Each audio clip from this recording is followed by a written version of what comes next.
Hello, everyone. Welcome to my presentation on LpBound, Pessimistic Cardinality Estimation using LP norms of degree sequences. This work is by Hao Zhejiang, Christoph Meyer, Mahmoud Abokamis, Dan Olteanu, and Dan Suciu. In this work, we tackle the problem of cardinality estimation in databases. Imagine we have a query that joins several tables together. The database system wants to estimate the cardinality of the query output, that is, how many records will be in the output. The estimation needs to be done by using statistics on the input data, but without actually executing the query. Accurate estimates are crucial for query optimization. Query optimizers rely on cardinality estimates to choose the best query plan, which includes the choice of join algorithms and the order in which tables are joined. However, cardinality estimation has long been considered the Achilles heel of query optimization. It is essential while also being challenging. There are existing approaches for cardinality estimation from both the system and theoretical sides. On the system side, there are traditional approaches that are used in most database systems. However, they routinely overestimate or underestimate the true cardinality. This is largely because they rely on unrealistic assumptions, such as uniform data distributions and attribute independence. Machine learning-based approaches have also emerged. These methods avoid such assumptions and can deliver very accurate estimates when carefully tuned for specific datasets. However, they come with their own challenges. They often require large models, long training time, lack explainability, and can be brittle to changes in the data distribution. On the theoretical side, there are seminal works like AGM and Panda upper bounds. Unfortunately, these bounds are often too loose to be practical. More recently, pessimistic estimators have been proposed. They offer theoretical guarantees by providing upper bounds on the true cardinality and often providing much tighter, more accurate estimates than classical theoretical bounds. In this work, we propose a new pessimistic estimator called LpBound. LpBound supports a wide class of queries, including both acyclic and cyclic equijoins, group by clauses, and equality and range predicates. It generalizes the AGM and Panda theoretical bounds, but provides asymptotically tighter estimates. Our experiments show that LpBound can be more accurate and robust than traditional estimators while maintaining low estimation time and memory footprint. This slide compares the performance of LpBound with other estimators on several standard benchmarks, including job join, job light, job range, and stats. These benchmarks feature acyclic queries with both equality and range predicates. We measure performance using the relative estimation error compared to the true cardinality. Here, values closer to 1 indicate more accurate estimates. The red line marks perfect accuracy. Let's look at the two pessimistic estimators, LpBound and SafeBound. Both consistently stay above the red line, confirming they provide valid upper bounds. LpBound performs slightly better than SafeBound. Next are the traditional estimators, such as those used by Postgres, DuckDB, and a commercial DB system dubbed here DBX. These often have high errors and tend to underestimate cardinalities, mainly due to their uniformity and independence assumptions. Machine learning-based estimators, including those based on probabilistic graphical models and neural networks, can be highly accurate when carefully tuned for specific datasets, as seen with the JobLight benchmark. However, for the other benchmarks, they are either hard to set up or have high estimation errors. Overall, LpBound achieves a well-balance between accuracy and robustness across all benchmarks. This slide shows the performance of LpBound and traditional approaches on the subgraph matching benchmark. In this benchmark, we have cyclic queries that match subgraphs within a larger graph. In these queries, each edge relation is joined with two vertex unary relations, with selection conditions on the vertices. Some estimators from the previous slide, such as machine learning-based and SafeBound, are not shown here because they do not work for cyclic queries. We report the relative estimation error grouped by the number of edge relations in each query. From left to right, the number of edge relations increases from 11 to 28. LpBound is the most accurate estimator, consistently achieving low error and always remaining above the red line. The other approaches show two distinct behaviors. Postgres and DBX consistently underestimate the cardinality a lot. In fact, they constantly estimate the cardinality to be 1. The reason is that there are many join conditions in these highly cyclic queries, and these two approaches assume independence of the join conditions and multiply the selectivities of these join conditions, which leads to a very small value and is then rounded to 1. On the other hand, DuckDB's estimates increase exponentially with the number of edge relations, which leads to overestimation by more than 12 orders of magnitude. The reason is that DuckDB constructs a graph of the join conditions and only considers the minimum spanning tree of join conditions. Join conditions not in the spanning tree are ignored, so as queries become more cyclic, too many conditions are excluded, leading to massive overestimation. So far, we've discussed the accuracy of various cardinality estimators, but an important question remains. Can LpBound's estimates actually help the query optimizer choose better execution plans? To answer this, we injected either the true cardinality or the estimates from different estimators into the query optimizer of Postgres, then measured the resulting query execution times. The plot here shows the execution times for the 20 most expensive acyclic queries from all benchmarks. The blue bars represent execution times when the optimizer uses the true cardinality. The orange and green bars correspond to plans derived using the pessimistic estimators, including LpBound. The results show that the query optimizer can derive plans from the pessimistic estimates that are at least as good as, and sometimes even better than, those derived from the true cardinality. This somewhat counterintuitive result has also been observed in previous research. In contrast, using estimates from traditional approaches can sometimes lead to much worse plans, as indicated by the significantly higher bars. In summary, LpBound not only provides accurate estimates, but these estimates are also highly useful for query optimization in practice.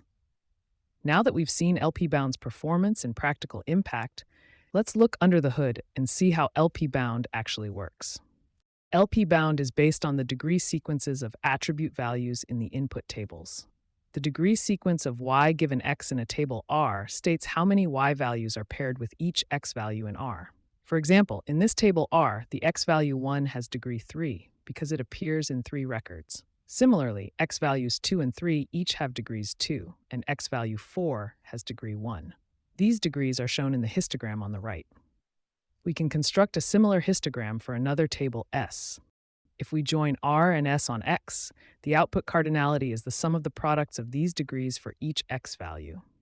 However, we cannot estimate the cardinality like this, since this is as expensive as running the join itself. We need to make this estimation practical. Instead of tracking which value has which degree, we only keep the sequence of degrees.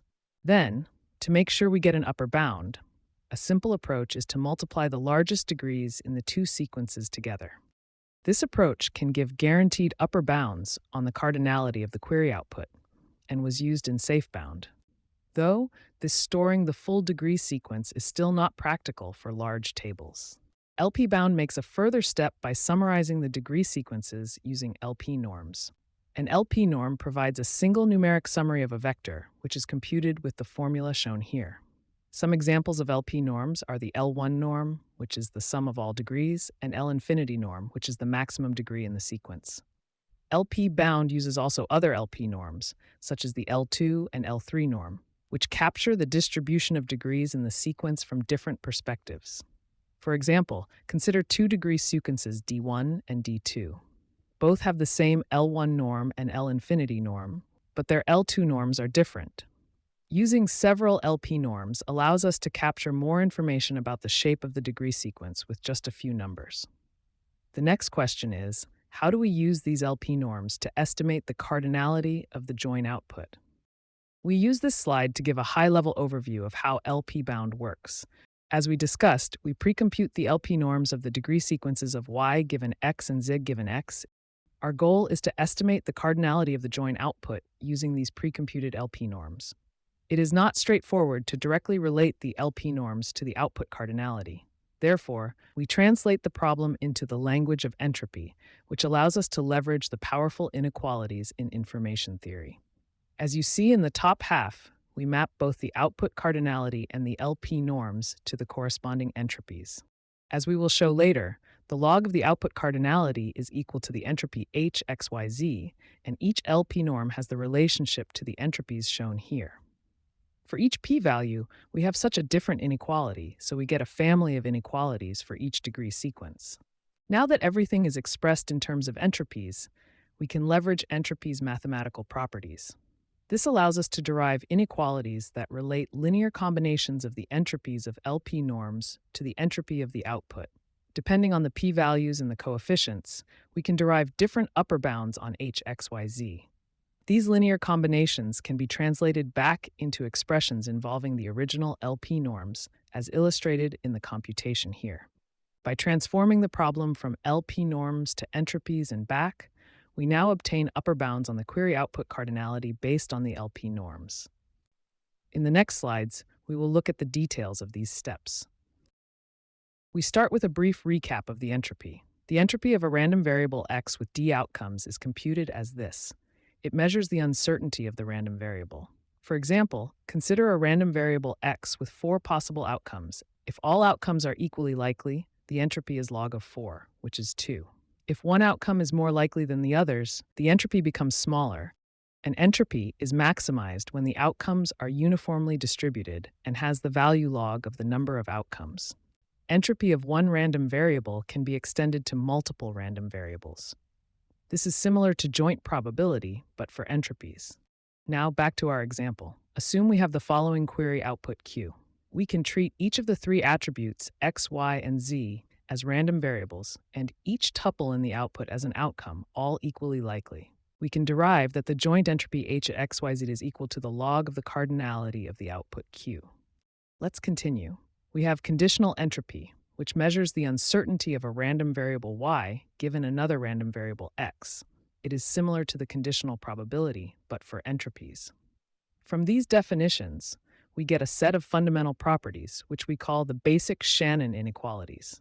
Using the basic Shannon inequalities, we can derive inequalities that relate linear combinations of entropies on the left side to the entropy of the output on the right side. We will see some examples later. Next, let's look at how the LP norms of the degree sequences relate to the corresponding entropies. Consider a relation R with attributes x and y. The entropy Hxy is bounded by the log of R's size, which is from the definition of entropy. This size of R is exactly the L1 norm of the degree sequence of y given x in R. The conditional entropy of y given x is similar to the previous case, except now it is for a specific value of x. The entropy is bounded by the log of the maximum possible degree of y given x in R, which is exactly the L infinity norm here. These two inequalities have been used in the previous works AGM and Panda. But in fact, there is a generalization for any LP norm, as shown in the PODS 2024 paper. The two inequalities above are special cases of this generalization, where p is set to 1 and infinity respectively. We call this the data statistics inequalities. We use these inequalities to connect the precomputed LP norms to the corresponding entropies, which allows us to derive the inequalities here. Through the chain of inequalities, we show that these are indeed upper bounds on the query output cardinality based on the LP norms. We show in the next that by setting W values to 1 and P values to 2, through the steps we just discussed, we can derive the following upper bound. We first use the following data statistics inequalities where P values equal to 2. We sum the two inequalities to get the following inequality. We merge the 2 half of h of x to get h of x. Then we combine these two terms into one using the definition of conditional entropy. In the next step, using the monotonicity property, we can show that when more information on y is given, the entropy does not increase. Finally, we get the joint entropy h of xyz, which is equal to the log of the output cardinality. We have shown one of the upper bounds that can be derived from the inequalities we discussed. There are many others. For example, the AGM bound is the product of the sizes of the input tables, which is captured by the L1 norm of the degree sequences. The Panda bound is the product of the size of one table and the maximum degree of the other table. This is captured by the L1 and L infinity norms. The Cauchy-Schwarz inequality gives us the upper bound on the product of the two L2 norms. This is exactly the bound we proved in the previous slide. All these bounds are special cases of the general inequalities here by setting P and Q to different values. Since all of them are upper bounds, Our goal is to find the smallest upper bound among them. Let's now talk about how to compute the bound. Assume the query has variables x. As we have discussed, the log of the cardinality is equal to the entropy h of x. Our upper bound is the cardinality of the query output for a worst-case database. That is, a database that leads to the largest possible output size, or equivalently, the largest possible joint entropy hx, and satisfies the information inequalities we derived earlier. We can formulate a linear program to compute this upper bound, where the objective is to maximize the joint entropy h of x, with the variables being the entropies of subsets of x, and the constraints being the data statistics inequalities and the Shannon inequalities. Here's how this looks like in practice for our example query. The linear program maximizes the joint entropy hxyz. The constraints include the Shannon inequalities, where u and v are subsets of the variables x, y, and z, and also the data statistics inequalities, which are derived from the LP norms of the degree sequences. LpBound offers powerful upper bounds in theory, but to deploy it in real database systems, we must be able to solve its linear programs in milliseconds. The challenge is that these linear programs have unknowns and constraints that grow exponentially with the number of query variables. Specifically, for a query with n variables, we create one unknown for each subset of the variables, resulting in 2 to the power of n unknowns. Then, on top of that, for every pair of subsets, we have a submodularity inequality. Therefore, both the number of unknowns and the number of constraints grow exponentially as the query gets larger. Overcoming this challenge is crucial for LpBound to be practical. With this in mind, we next discuss how to reduce the estimation time so the approach becomes practical. For certain classes of queries, we can dramatically reduce the number of unknowns and constraints in the linear program. The first such class has 2 conditions. The queries are Burge acyclic, and all degree sequences are simple.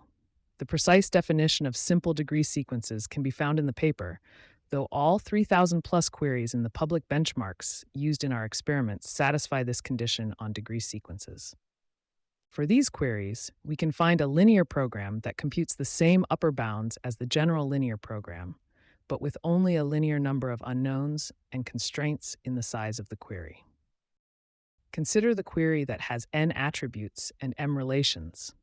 We are able to show that the entropy of the query output is bounded by the formula shown here. We can formulate a linear program to maximize this upper bound, and subject to the data statistics inequalities as before, but replacing the Shannon inequalities with a smaller set of inequalities here. Both the number of unknowns and the number of constraints are linear in the size of the query, which allows us to solve the linear program efficiently. The second class is a broader class of queries that only require simple degree sequences, regardless of whether they are acyclic or cyclic. For these queries, we can still avoid the exponential blowup. The key insight is that the optimal solution to the linear program can be obtained by solving an equivalent network flow problem. The corresponding linear program for this network flow formulation has size n times m, where n is the number of query variables and m is the number of norms used. Finally, let's look at the impact of our optimizations on LpBound's estimation time. This plot compares the 3 versions of LpBound: LpBase, the most general one, LpFlow, the network flow optimization version, and LpBurge, the optimized version for Burge acyclic queries. We used the job join benchmark for this experiment. All queries in this benchmark are Burge acyclic queries. We measured the average time taken to estimate the cardinality of a query. The estimation time is broken down into the time to build the linear program and the time to solve it. As shown, when the number of variables in the query increases, LpBase quickly becomes impractical. It takes over 1,000 seconds to solve a linear program with 2 to the power of 15 entropic terms, so over 32,000 unknowns in the linear program, for queries with 15 variables. LpFlow reduces the problem to a quadratic size. It completes in under 70 milliseconds per query, with most of the time spent on constructing the network. LpBur is the most optimized version. It consistently solves each query in under 2 milliseconds. These results demonstrate that our optimizations are essential for making LpBound practical, even for large and complex queries. To summarize, LpBound is a new pessimistic cardinality estimator that uses LP norms of degree sequences to provide tight upper bounds on query output cardinalities. Thank you for your attention.